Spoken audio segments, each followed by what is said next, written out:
నమస్తే, welcome to YoYo TV. So ప్రస్తుతం మనతో మాట్లాడడానికి Congress party senior leader Charan Kaushik గారు ఉన్నారు. ఒకసారి మాట్లాడదాం. అన్న నమస్తేనే. నమస్తే. అన్న, ఏదైతే చూసుకుంటే ఈరోజు పేపర్లో కూడా పడింది, ఏది కృష్ణా జలాల విషయంలో చూసుకుంటే ప్రాజెక్టుల మీద చాలా అవినీతి జరిగింది. ఏదైతే సీతారాం ప్రాజెక్టు విషయంలో చూసుకున్నా కూడా చాలా అవినీతి జరిగిందని గతంలో కాంగ్రెస్ పార్టీ కూడా చెప్పింది. సో అసలు ఏంది దీని స్టోరీ ఏంది అసలు? అంటే 2014 నుంచి 2023 వరకు కేసీఆర్ గారు ముఖ్యమంత్రిగా ఉండి తెలంగాణ రాష్ట్రంలో కాళేశ్వరం ఒక బూటక ప్రాయుడు కట్టి దాదాపు 6,70,000 కోట్ల రూపాయలు అప్పు చేసి మిషన్ భగీరథ కావచ్చు, మిషన్ కాకతీయ కావచ్చు, పాలమూరు రంగారెడ్డి కావచ్చు, సీతారామ ప్రాయుడు కావచ్చు, ఈ ప్రాజెక్టులలో పెద్ద ఎత్తున అవినీతి పాల్పడారని చెప్పేసి కాగే చాలా స్పష్టంగా ప్రకటించింది. అదే కాకుండా ఇన్ని లక్షల కోట్ల రూపాయలు ఖర్చు పెట్టినా కూడా ఎలాంటి ప్రయోజనం లేకపోగా కఠిన ప్రాజెక్టులు కుంగిపోతూ ఉన్నాయి, కూలిపోతూ ఉన్నాయి. దాని మీద విచారణ చేయాలని చెప్పేసి కాంగ్రెస్ ప్రభుత్వం విజిలెన్స్ విచారణకు ఆదేశించింది. అదే కాకుండా జ్యుడిషియల్ ఎంక్వైరీ చేయాలని చెప్పేసి చీఫ్ జస్టిస్ గారికి కూడా లేఖ రాసిన సందర్భం. తర్వాత చీఫ్ జస్టిస్ గారు ఏ జడ్జి నియమించాలా, ఏది నియమిద్దామని చెప్పేసి ప్రభుత్వము పరిశీలిస్తూ ఉంటే జడ్జీలే తెలంగాణ రాష్ట్రంలో సరిపోరనే విధంగా అన్ని డిపార్ట్మెంట్లో అవినీతి జరిగినట్టుగా, అన్ని ప్యాకేజీలలో అవినీతి జరిగినట్టుగా చాలామంది జడ్జీల అవసరం పడ్డది అనేది చాలా స్పష్టంగా కనపడుతుంది. అదే కాకుండా ఈనాడు తెలంగాణ రాష్ట్రంలో పార్లమెంట్ ఎలక్షన్లు వస్తున్నాయి, మరొకసారి సెంటిమెంట్ రెచ్చగొట్టాలని చెప్పేసి టీఆర్ఎస్ పార్టీ ఇప్పుడు ఏకంగా కాంగ్రెస్ పార్టీ మీద నింద నెపం నెట్టే ప్రయత్నం వారు చేస్తూ ఉన్నారు. ఎందుకంటే కృష్ణా వాటర్ సంబంధించి కావచ్చు, గోదావరి వాటర్ సంబంధించి కట్టినటువంటి ప్రాజెక్టులను అన్నీ కూడా కేంద్ర ప్రభుత్వం పరిధిలోకి తీసుకుపోవడం, కృష్ణా రివర్ మేనేజ్మెంట్ బోర్డు కావచ్చు, అదేవిధంగా గోదావరి రివర్ మేనేజ్మెంట్ బోర్డు కావచ్చు, ఈ పరిధిలోకి తీసుకుపోదామని చెప్పేసి రెండు రాష్ట్ర ప్రభుత్వాలు 2016లోనే ఒప్పందం చేసుకున్న మాట వాస్తవం. 2016 అంటే కేసీఆర్ గారు మొదటిసారి ముఖ్యమంత్రి అయినప్పుడే ఆంధ్ర రాష్ట్ర ముఖ్యమంత్రి, తెలంగాణ రాష్ట్ర ముఖ్యమంత్రి కూర్చొని కృష్ణా రివర్ మేనేజ్మెంట్ బోర్డుకు అప్పచెప్పాలని చెప్పి ఆనాడు నిర్ణయం తీసుకుంటే 2021లో గెజిట్ వచ్చింది. అప్పుడు కూడా ముఖ్యమంత్రి కేసీఆర్ గారే, అప్పుడు రాష్ట్ర ఇరిగేషన్ శాఖ మంత్రి కూడా కేసీఆర్ గారే.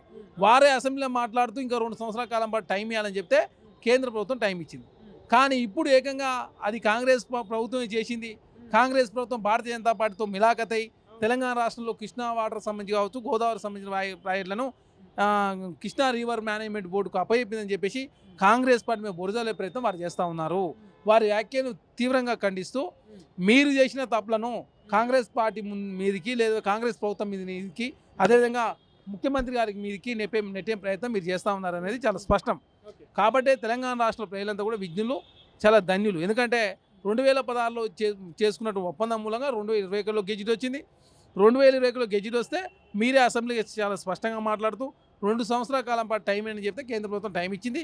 దానిలో భాగంగా నిన్న మినిట్స్ బుక్ రిలీజ్ చేసి కేంద్ర ప్రభుత్వము కృష్ణా రివర్ మేనేజ్మెంట్ బోర్డు పరిధిలోకి నాగార్జున సాగర్ కావచ్చు, శ్రీశైలం ప్రాజెక్ట్ కావచ్చు, దాని కింద ఉన్నటువంటి విద్యుత్ ప్రాజెక్టులన్నీ కూడా ఆ బోర్డు పరిధిలోకి తీసుకుపోయినామని చెప్పేసి వాళ్ళు నిన్న మినిట్స్లో ప్రకటిస్తే, దాని మినిట్స్లో కాంగ్రెస్ ప్రభుత్వం కేంద్రంలో భారతీయ జనతా పార్టీ మిలాఖత్ చేసే ప్రయత్నం ఏదైతే తప్పుడు ఆరోపణలను కూడా తప్పుపడుతూ, అదే కాకుండా తెలంగాణ రాష్ట్రంలో కేసీఆర్ గారు తీసుకున్న అసమర్థ నిర్ణయాల మూలంగా ఈనాడు తెలంగాణ రాష్ట్రం వెనుకపోతా ఉందనేది చాలా స్పష్టం. కాబట్టి దానిలో భాగంగా రేపు ఎలక్షన్లు వస్తున్నాయి కాబట్టి ఎలక్షన్లో ప్రయాణం చేకూరాలంటే ఇట్లాంటి వ్యాఖ్యలు కాంగ్రెస్ పార్టీ మీద చేసినట్లయితే ప్రజలు నమ్ముతారని చెప్పేసి ప్రజల మధ్య సెంటిమెంట్ రెచ్చగొట్టే ప్రయత్నం కేసీఆర్ గారు చేస్తూ ఉన్నారు. ఆనాడు తెలంగాణ రాష్ట్రంలో కూడా నీళ్లు, నిధులు, నియామకాలు, నీళ్ల విషయంలో ప్రజలు సెంటిమెంట్తో ఉంటారు. కాబట్టి మరొకసారి కృష్ణా జల వివాదం తీసుకున్నట్లయితే తెలంగాణ రాష్ట్రంలో రైతాంగంతో కాంగ్రెస్ పార్టీని చీదరించుకుంటారు, కాంగ్రెస్ పార్టీని ఆదరణలోకి తీసుకోరు. కాంగ్రెస్ ప్రభుత్వం వచ్చింది కాబట్టి తెలంగాణ రాష్ట్రం ఇరిగేషన్ ప్రాజెక్టుల విషయంలో అన్యాయం జరుగుతుందని చెప్పే కుట్రకు బీఆర్ఎస్ పార్టీ తెరదీసింది. కాబట్టి బీఆర్ఎస్ పార్టీ చేసినటువంటి దుర్మార్గాన్ని కూడా కాంగ్రెస్ ప్రభుత్వంగా మేము ఎప్పటికప్పుడు తిప్పికొడుతూ తెలంగాణ రాష్ట్రంలో ఖచ్చితంగా బీఆర్ఎస్ పార్టీ మూలంగానే ఈనాడు కృష్ణా వాటర్లు కావచ్చు, గోదావరి వాటర్లో నష్టం జరిగింది. తెలంగాణ రాష్ట్రం ఈరోజు అంధకారంలో పోవడానికి కారణం తెలంగాణ రాష్ట్రం 6,71,000 కోట్ల రూపాయల అప్పులోకి పోవడం, తీసుకున్న అప్పును ప్రాపర్ వేలో ఉపయోగించకుండా మీ కమిషన్ కకృతి పడి 1,00,000 కోట్ల అవినీతి చేయడంతో ఈనాడు తెలంగాణ ప్రభుత్వం అంధకారంలో పోయింది. తెలంగాణ రాష్ట్రం మంచి పరిస్థితిలో ఉన్నది ఆర్థికంగా, కానీ తెలంగాణ ప్రభుత్వం అంధకారంలో పోయింది. కాబట్టి ఈ అంధకారమైన పరిస్థితి నుంచి మళ్ళీ బయట తీసుకొచ్చేది కాంగ్రెస్ ప్రభుత్వం. కాబట్టి ఈ 7 వారాలలో కాంగ్రెస్ పార్టీ అద్భుతమైన పరిపాలన అందించిందని చెప్పేసి ప్రజలంతా కోరుకుంటా ఉన్నారు. ఖచ్చితంగా రేపు జరగబోయే పార్లమెంట్ ఎలక్షన్లో కాంగ్రెస్ ప్రభుత్వం, కాంగ్రెస్ పార్టీ 17 పార్లమెంటు స్థానాలు తక్కువ కాకుండా 15 పార్లమెంటు స్థానాలు గెలవాలని చెప్పి కాంగ్రెస్ పార్టీ ముందుకు పోతా ఉంది. అదేవిధంగా టీఆర్ఎస్ పార్టీ సింగిల్ లీడ్కే పరిమితమయ్యే అవకాశం చాలా స్పష్టంగా ఉంది. కానీ ఇంకోటి చూసుకుంటే ఏదైతే రేవంత్ రెడ్డి గారు నిన్న ముఖ్యమంత్రి రేవంత్ గారు పెట్టిన ప్రెస్ మీట్కి కూడా బీఆర్ఎస్ నాయకులు చాలా విమర్శలు చేయడం జరుగుతుంది. అహంకారం పూరిత మాటలు మాట్లాడి తగ్గించుకోండి అని చెప్పేసి కూడా కేటీఆర్ గారు కానీ బీఆర్ఎస్ పార్టీ ఎమ్మెల్యేలు కూడా చెప్పడం జరుగుతుంది. సో దీనికి మీరేమంటారు? అంటే తప్పుడు ఆరోపణలు కాంగ్రెస్ పార్టీ మీద చేసిరు కాబట్టి రేవంత్ రెడ్డి గారు నిన్న అంత ఘాటుగా మాట్లాడడం జరిగింది. అదే కాకుండా టీఆర్ఎస్ పార్టీ కేసీఆర్ గారు వస్తున్నాడు, పూలి వస్తుంది, పూలి వస్తుంది. ఎక్కడికి పూలి వస్తుంది? జనవాసాల్లోకి పూలి వస్తే ఊకుంటారా? ఫారెస్ట్ అధికారులు వచ్చి దాన్ని బంధించి బోన్లో జూ పార్లో పెడతారు, లేకపోతే అడవిలో వెళ్ళి పెడతారు.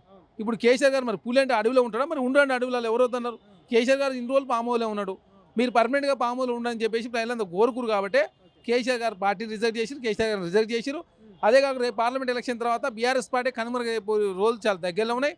టీఆర్ఎస్ పార్టీ బీఆర్ఎస్ పార్టీ మారిన తర్వాత తెలంగాణ రాష్ట్రంలో బీఆర్ఎస్ పార్టీ ఉనికి లేకుండా అయింది. ఎందుకంటే తెలంగాణ రాష్ట్రంలో మేమే అనే పరిస్థితి నుంచి టీఆర్ఎస్ పార్టీ బీఆర్ఎస్ పార్టీ మారి మహారాష్ట్రలో శాఖ పెట్టుకుని ఆంధ్ర రాష్ట్రంలో శాఖ ఏర్పాటు చేసుకున్న తర్వాత తెలంగాణ అనేది వాళ్ళ ముఖ్యం కాదు, మాకు మహారాష్ట్ర ముఖ్యమే, ఆంధ్ర ముఖ్యమే, దేశంలో ఉన్నటువంటి మిగతా రాష్ట్రాలు కూడా విస్తరించి చెప్పే ప్రయత్నం మీరు ఎప్పుడైతే చేసిరో తెలంగాణ రాష్ట్రంలో టీఆర్ఎస్ పార్టీ మనగడ అనేది ప్రశ్నార్థకంగా మారింది. కాబట్టి తెలంగాణ రాష్ట్రంలో భవిష్యత్తులో బీఆర్ఎస్ పార్టీ కనుమరుగయ్యే రోజు చాలా దగ్గరలో ఉన్నాయి. బీఆర్ఎస్ పార్టీ రెండుగా జీలబోతా ఉంది ఆఫ్టర్ పార్లమెంట్ ఎలక్షన్ తర్వాత.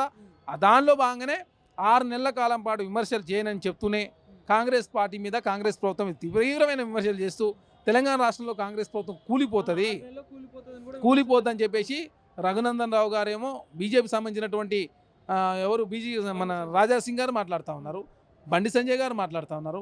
బీఆర్ఎస్ పార్టీ నుంచి ఏమో పల్లా రాజేశ్వర రెడ్డి గారు, కడియం సిఆర్ గారు, అదేవిధంగా గంగుల కమలాకర్ గారు మాట్లాడుతూ 6 నెలల పాటు విమర్శలు చేయమని చెప్తూనే పుట్టిన పసికూన మీద 7 వారాలు అవుతాం మేము అధికారులకు వచ్చి, 520 వారాలు మీరు అధికారంలో ఉండి తెలంగాణ రాష్ట్రం అంధకారంలోకి తీసుకుపోయి తెలంగాణ రాష్ట్రాన్ని ఈరోజు వెనకకు నెట్టివేసి ఈరోజు తెలంగాణ పోవాల్సిన స్థాయిలో ముందుకు పోకపోక మూలంగా తెలంగాణ రాష్ట్రం వెనకబడిపోయింది. తెలంగాణ రాష్ట్రంలో ఈనాడు అప్పుల కొడ్డీ కట్టే పరిస్థితిలో కూడా తెలంగాణ రాష్ట్రం లేకుండా పోయిందనే కారణం చాలా స్పష్టంగా ప్రజలంతా గ్రహిస్తూ ఉన్నారు.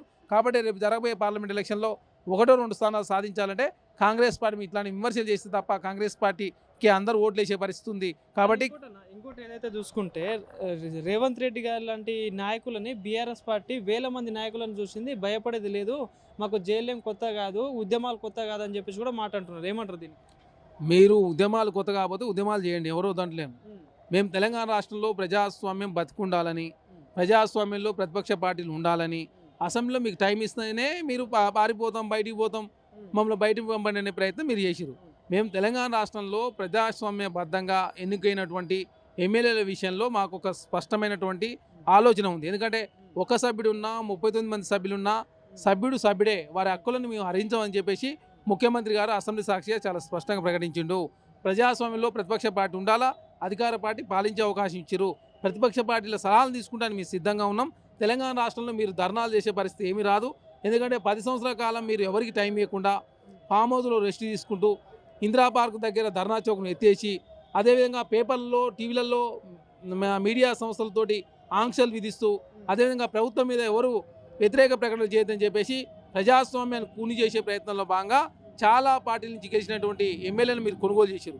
ఆనాడే మీరు ప్రజాస్వామ్యం కూని చేశారు. కాబట్టి తెలంగాణ రాష్ట్రంలో కాంగ్రెస్ ప్రభుత్వం ప్రజా శ్రేయస్ కోసం, ప్రజల కోసం పనిచేస్తూ ఉంది. కాబట్టి ప్రజలు ఏదనుకుంటే అది చేయడానికి కాంగ్రెస్ ప్రభుత్వం సిద్ధంగా ఉంది. కాబట్టి తెలంగాణ రాష్ట్రంలో కాంగ్రెస్ పార్టీని అధికారులు తీసుకొచ్చారు. ఇక్కడ ప్రజాప్రభుత్వం ఉంది, ప్రజలు ఏదనుకుంటే అది చేయడానికి మేము సిద్ధంగా ఉన్నాం. ఇక్కడ ధర్నా చౌక్ రెడీగా ఉంది, ధర్నా చౌక్ ధర్నా చేసుకోవచ్చు. అదేవిధంగా అసెంబ్లీకి వచ్చి అసెంబ్లీలో మాట్లాడుకోవచ్చు, మీడియా ద్వారా మీరు ప్రకటనలు ఇచ్చుకోవచ్చు. మీడియా మీద ఎలాంటి ఆంక్షలు తెలంగాణ రాష్ట్రంలో కాబట్టి ఇవన్నీ వేదికలనే మీరు ఎక్కడైనా మాట్లాడుకోవచ్చు, మాకు ఏం అభ్యంతరం లేదు. కానీ భవిష్యత్తులో బీఆర్ఎస్ పార్టీ కనుమరుగా అవుతుంది కాబట్టి దాన్ని తట్టుకొని ఓరలేక కాంగ్రెస్ పార్టీ మీద ఇట్లాంటి తీవ్రమైన విమర్శలు చేస్తూ కాంగ్రెస్ పార్టీ మీద బురజల్లే ప్రయత్నం టీఆర్ఎస్ పార్టీ చేస్తూ ఉంది. Thank you.